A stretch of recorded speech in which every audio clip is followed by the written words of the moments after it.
Hello, everybody. This is Fahim Jackson, and it's episode 66 of my podcast show, In the Know. This is a short form podcast show which is aimed at putting people in the know with a variety of topics, using my experiences and viewpoints in life to put people in that know. Now, what is the know? It's using my understanding of the experiences to guide you through the world. The following is an introduction speech into the topic of today, and that introduction speech is regarding why children may be lacking motivation in school.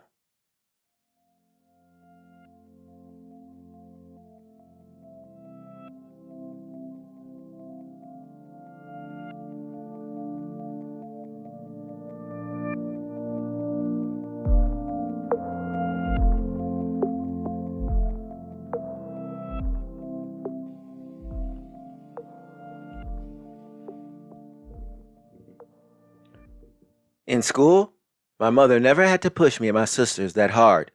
We always had the motivation to get the grade in school.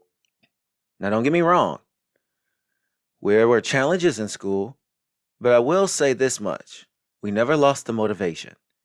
Yet there are parents out there who are so frustrated by the fact that their children does not want to persevere in school.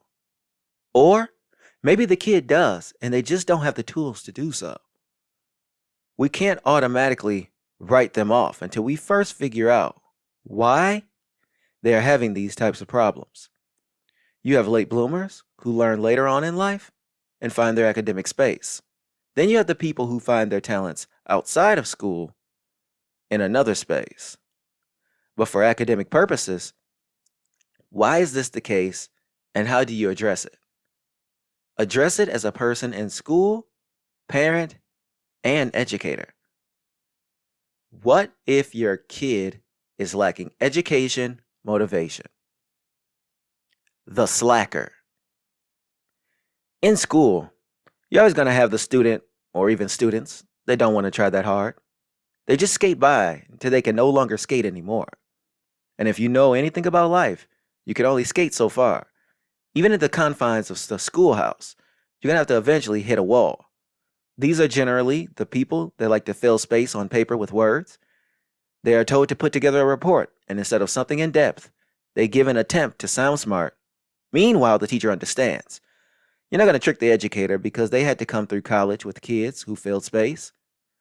Hell, some of them were space fillers. So they know the tricks, especially if they were one of those types of people who filled space. So what do they do with students like this? They categorize them. They put in a category of the title above, a slacker, doing just enough to get by. The one who needs a push. When you're a kid in school, no one sees the greatness inside you. You tend to fall behind. And the scary part about it is that some of these kids are actually talented. They just need that extra nudge to get them over a hump so they can make strides in the right direction. Now, you might think to yourself, was I the kid who needed a push? Me? I was a kid that needed a push sometimes. But my class clown behavior sometimes was used to keep those around from knowing. But when you're like this, people just say you're a person who causes a disruption. As an adult, if I don't know something, I just say it. So the push is not needed to get me to ask. And for the most part, I don't need the push to get me off the couch. It becomes an internal push once you reach a certain age. Well, at least it is for me. The layman. The one who does not comprehend anything. This is the kid that most parents dread they have at home, especially if the parent or parents were good in school themselves. It's a hard pill to swallow, knowing that your kid is just no good in school. Is it the end of the world? No. What do you do? For the longest, these kids were just shuffled off into remedial classes, something a lot less challenging, which were the bare minimums. Sometimes the classes were even below the bare minimums. What this does is allow the kid to stay in school, yet behind the other kids. And when the school can no longer do anything with you, they toss you out the door into the world. If you know anything about the criminal justice system, A lot of men and women who were wrapped up in the court systems struggled to comprehend the material through school. Who knows what they could have been able to accomplish if they had the attention they needed?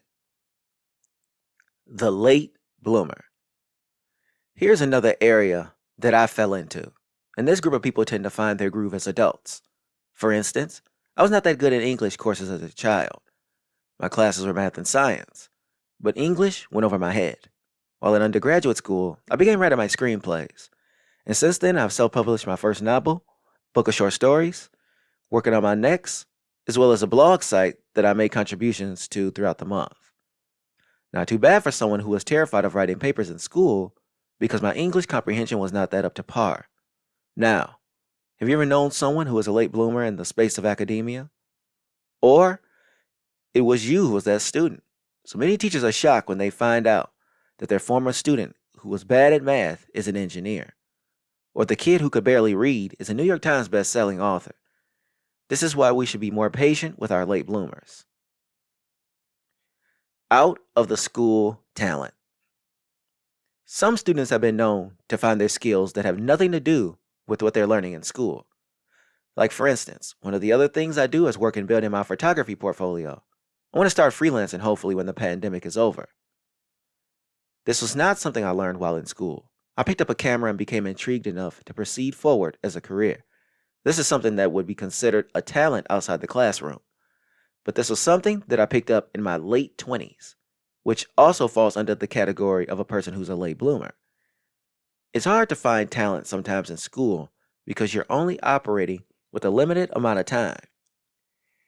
And you don't have enough one-on-one with the educator to even build on your talents, even if you wanted to introduce it to the classroom. So you have to rely on a non-academic space to make yourself better at your talent. Viewpoints. Whose viewpoints? Let's look at the kid. As a child, you have to be in this school setting all around these people and other kids who tend to be better, much smarter than you are. So once the teacher starts asking all these questions in class, you get lost. And here's where the motivation to do more and learn more is stifled. We compare ourselves to the people around us. So who are we to turn to with our problems in school? Parents send you to school to learn, but you're not confident enough. The teacher is dealing with the way too many students in the classroom, and your peers are just flat out not interested in helping you at times. So what do? Is throw our hands up in the air and give in. This is where the lack of motivation comes from and continues through life, unless we get a hold on it. The parent. My mother never had problems with her children in school being motivated to work. It's because she has so much hands-on work with us at a very young age. Now, is every parent hands-on? Not all of them. This can be a problem with kids being able to communicate in the classroom. This ultimately contributes to not wanting to learn in school when the parents are uninterested at home themselves. Now, on the other hand, you have parents that work with their children, but the kid still struggles. The parent wants their child or children to be what they want them to be, but the kid is not interested, then no matter what the parent thinks or tries to do, nothing will transpire in the classroom. The teacher. The educator is the person who has to deal with the students head on. Now, what happens when the student comes to school? They are not motivated. You could always reach out to the parents, but sometimes the parents are being involved. This gets very frustrating because sometimes these are the kids who are disruptive in the classroom.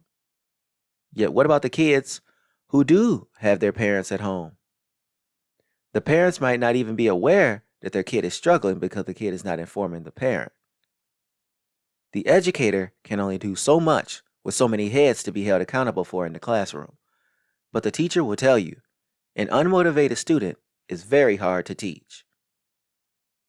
So with this end statement, while we have to teach kids more education, motivation, when observing young people in school, we should always be cognizant of their motivation.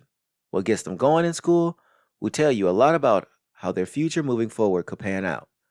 No one wants to see their kid as this child, but it may be your child who lacks education motivation. And it's you who have to pay extra attention to them with their schoolwork. Because the last thing you want is for this to trail into adulthood. They have less people willing to help them in adulthood.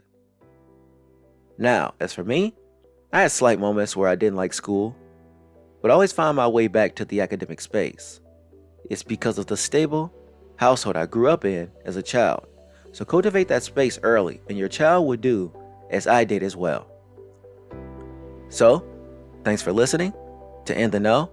I can't wait to bring the next episode where we talk about why some students may need to take a gap year or even gap years between high school and college.